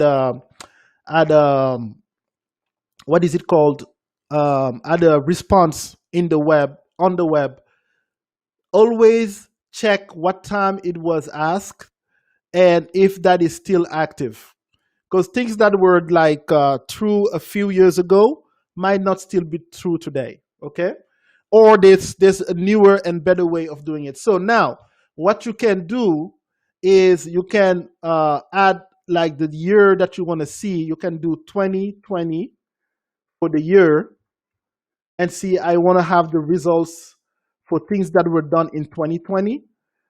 So you see that right away here I have something that was done, a response, or how to disable, like, so now you're going to have like more up to date things that are going on. So here we have WebKit scroll bar, and this is the one for like Microsoft browsers, like all the IE browsers. So this should work for most of the stuff. And if you want to support the IE browsers, we can add this thing. Okay. So yeah, just guys double check on that. But what we have right now is we're starting to have a semblance of a UI going on together. Now, this what is it called? I'm gonna use Flexbox for the layout of this part here. The one, instead of using grid for this part, look, here we have this basically where we have an icon, an image album on the left, and then we have an image, the details of it. I'm gonna use Flexbox to get them to align side by side. Okay, that's a pretty cool trick. So let's go back to this guy, Girls Like You. So that's article inside of main sidebar. So let's go back to our main sidebar. And what I'm gonna do in main sidebar article is I'm gonna do display flex. Okay. So let's save that. Let's come back to here.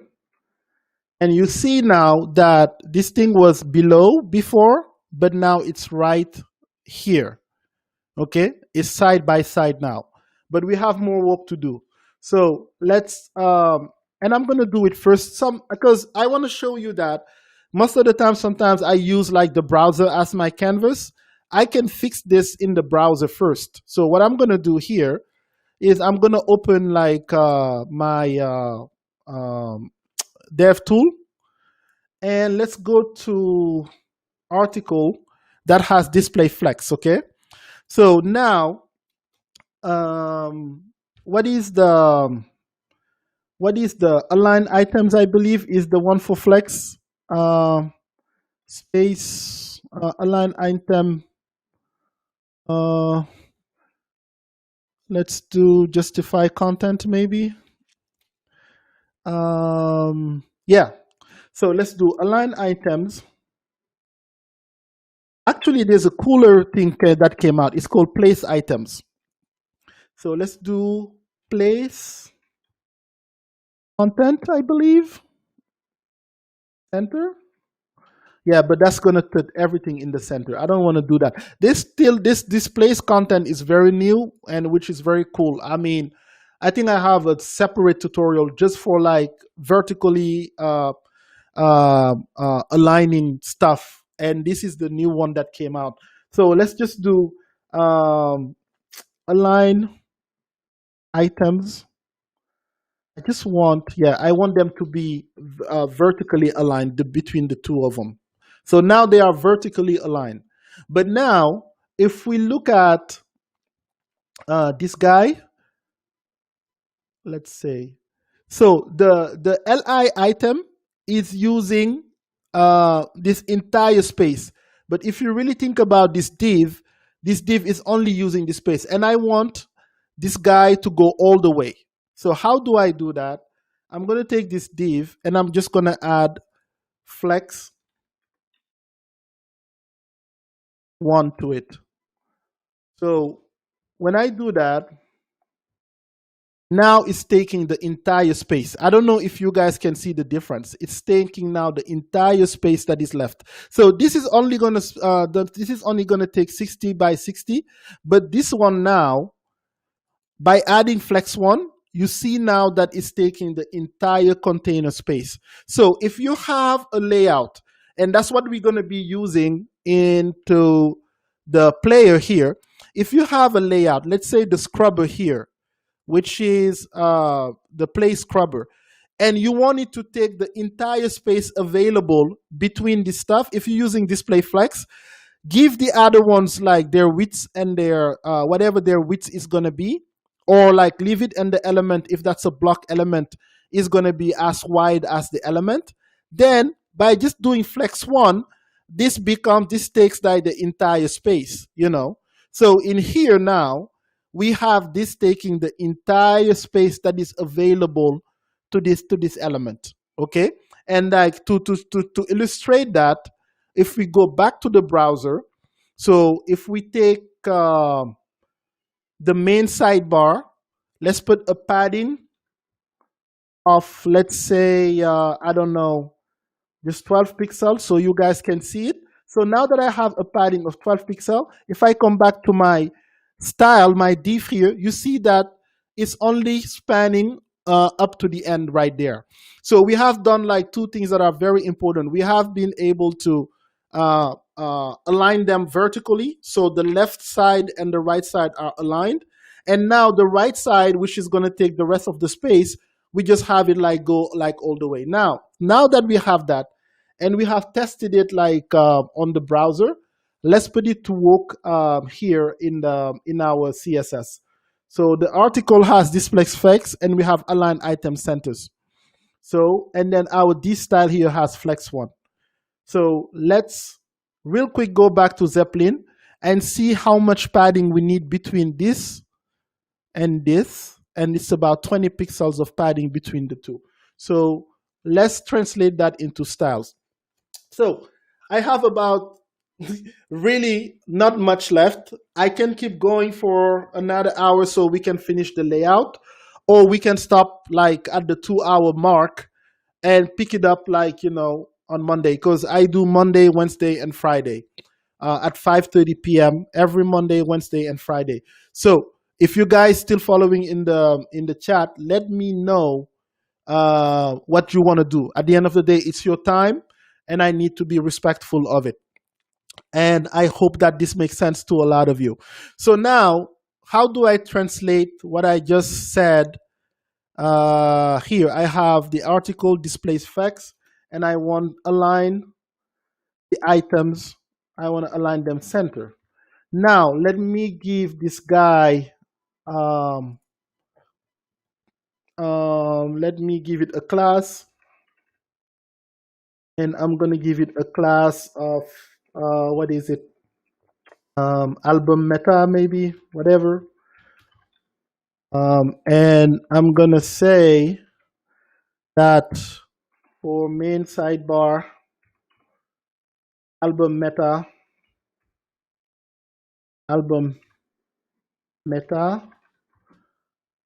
we're gonna do flex one, okay.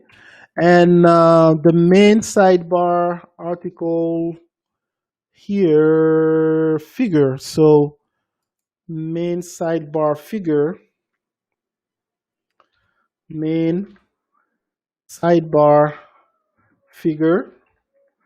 we're gonna give it a padding right of 20 pixels. Okay. Now, last thing before we finalize this, what is the padding between this and here? We have about 40 pixel padding. So what I'm gonna do is the container, which is main sidebar, I'm gonna give it a padding left of about 40 pixels. Okay. So let's save this. Let's go back to this guy. Something went wrong here because I did Oh, nope. This is not where you want to do it. It's just main sidebar. So Control Z, Control X, I guess. You don't want to put it on the image. You want to put it on the main container here. All right.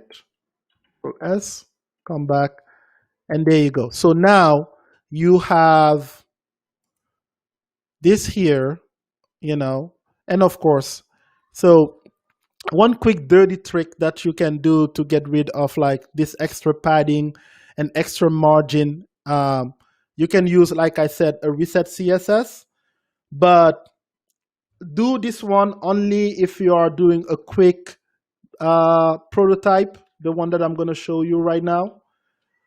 It's not a very performant one if you have it on a live site. So here, instead of margin 0, padding 0, I'm going to take this out. I'm going to take this out, and I'm going to do the asterisk, and I'm going to take everything. So I'm saying every element, don't give it a margin or a padding. So if I do that, there are some elements that I can take.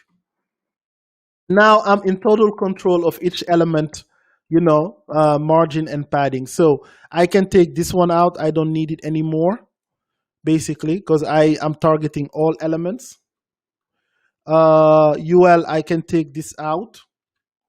There you go. So if I do Control S and I come back, you see I have that. But this guy doesn't have any padding on the top like this guy. So let's come back. Our main sidebar here, our main feed had a padding top of 55 pixels. Okay. So our main sidebar too, we need to give it a padding top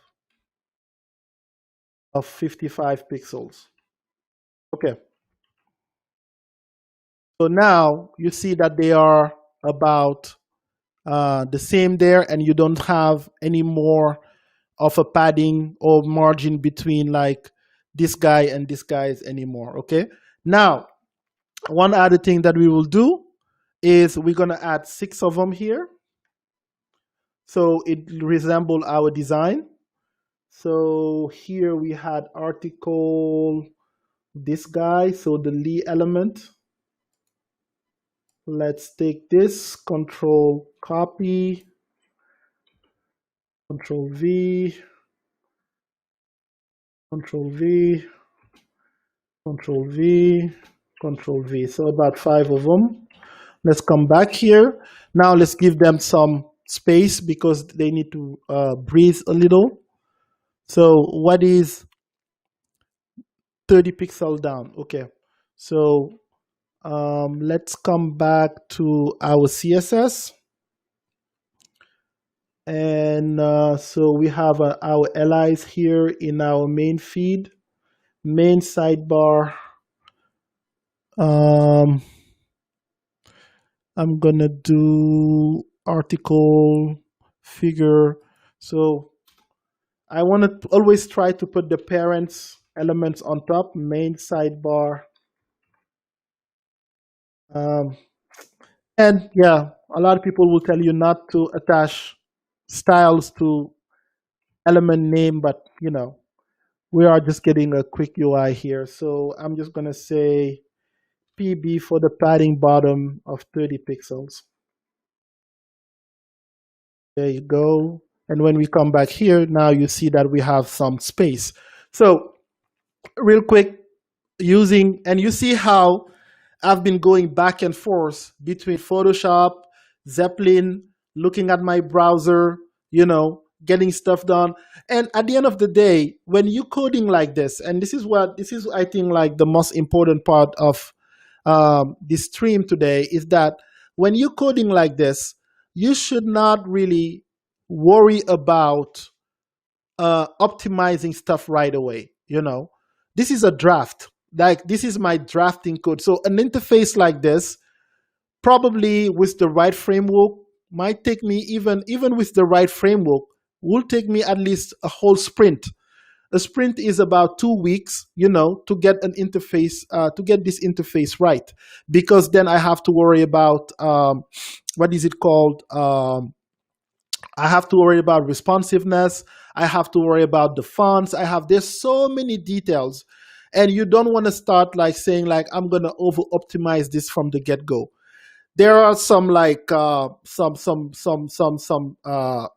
cool stuff that you can do right away to make sure that your design gets very easy to move along. So I can say take the same HTML and CSS and put it in my React app, my Angular app, my regular whatever app, or Vue, But usually, whenever I'm as a developer, whenever I'm assessing how long it's going to take me to do something, I want to get the chance to have the time to do a draft. Because within the draft, I can see that, like Yuri was saying earlier, maybe this is best suited for like BAM. Or like maybe this is best suited for me to use Bootstrap. But if I go ahead and I choose one of them right away, I'm stuck with that. And when I'm stuck with that, it's very hard to backpedal. Right now, I'm not committed to anything. This is pure HTML and CSS. I can choose, as I'm doing it, for that 1 week exercise of just putting this draft together, I can now save more time and say like, this is going to be the best framework or the best way to go about it, So that's why getting into like early optimization or committing to something like right away, if you have inherited a project, yeah, that's what you're going to use, whatever like the stack is. But if you have the luxury to start something from scratch, give it a day or two, play around with things, see stuff, and maybe that's the right time to introduce something like, new, or like change something like, that might not work anymore. So be very careful about over optimization and like committing too early. When you're writing a paper for the university, you just don't write a perfect paper right away and give it back. You're going to write a draft. You're going to have your friends look at it. You're going to have your teachers look at it. That's the same principle. If you're going to be a great coder, it's not about doing fancy code. It's about, getting a feeling for it, and then choose the right tools, for the right job at the end of the day. So I think we have exhausted like our 2 hours. We are at like 5:30 right now. I think it's a good stopping point. If you guys agree, we can pick it back up right here. I'm gonna just push this code to GitHub. You guys can just like pick it up from GitHub and then basically take it from there. And then on Monday, we can pick this back up. So since this project is a little more involved, we can build this layout between today, Monday, Wednesday, and Friday of next week. So we have a fully blown layout. You guys can come back with more questions, with more techniques and everything like that. And we can take Monday and Wednesday to polish this layout. And then Friday, we're going to focus on like basically the JavaScript side, which is doing the video and audio player. That part is very cool and you don't want to miss it. So anybody in the chat objecting to stop right here today, since we did 2 hours? It's a Friday. Most of you, I'm sure, are very tired already. So once again, here's the GitHub that we have created for this.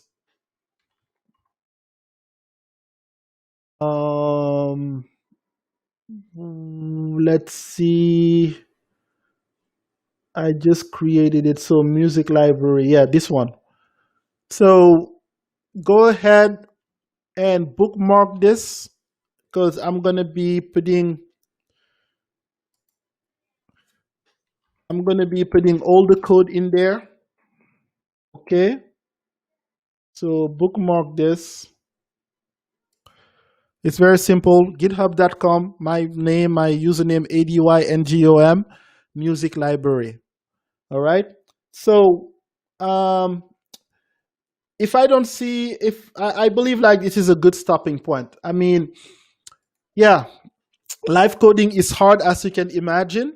But what I wanted to really insist on today is showing you the behind the scene of like a regular coder's life. Basically, receiving a design like this uh, via a Photoshop or a sketch file, using a helper like Zeppelin to get like more information around the design. And then here you can see that Zeppelin has a lot to offer because the style guide takes our colors and then basically and it does way more than that. That's just not this. We are honestly just like scratching the surface of it. We could take a whole stream episode just to talk about Zeppelin, and which we will do at some point. But once again, what we wanted to cover is like you take your PSD file or your sketch file, you put it in Zeppelin here, and then instead of just committing right away to a framework, I mean, by all means, if you're already comfortable with a framework or a library and you feel like that's the right way to go, because honestly, for me, I believe that most of the designs that I'm gonna have, that I'm gonna receive, I'm probably gonna be using Tailwind CSS to solve them. But usually I will still take a day or two to do this type of exercise, you know, and that allows me to really get very close to the code and see like, areas where there's going to be a lot of complexity, and then maybe this is where I really need to have a framework or library help me. So take a feel for it, give it a day or two or three depending of your level. you know Always use reference. I don't know any coder who doesn't go to Stack Overflow or who doesn't go and have a book reference. Coding is a collaborative and explorative like exercise. It's not this myth that you have people being in their little basement and then typing 1,000 word per second. That's crap. That's not real. So a real coder is an artist, is somebody who's looking at it and then saying, okay, how can I make this match the design? And there is very granular about, how the design was displayed, and then try to like do the same thing. So take your time with it, be humble about it, reach out for help, and that's going to be your best work. So MDN, like I said, is where I most of the time prefix all of my research, because the MDN stands for Mozilla Developer Network, and they have done an excellent job of doing good documentation about a lot of concepts. Stack Overflow is always going to be around for if you are stuck in something. I always call it Unstuck Overflow, actually. So use that to your advantage. So once again, my name is Adi. I stream on Monday, Wednesday, and Friday at 5:30 p.m. Eastern Time. You can find me on Twitch. You can find me on YouTube. And basically, I want this to be something where everybody feels at home, no matter what your level is. Come in. Either you can add something or you can learn something. Because I'm here, I'm going to be open and transparent. I'm going to show you like all the little steps that goes in between, so nothing is foreign to you. So I think that's what I have for today. I think I'm pretty much done rambling for today. We're going to pick this up where we left it off, and let me know if you think about ways that we can keep on adding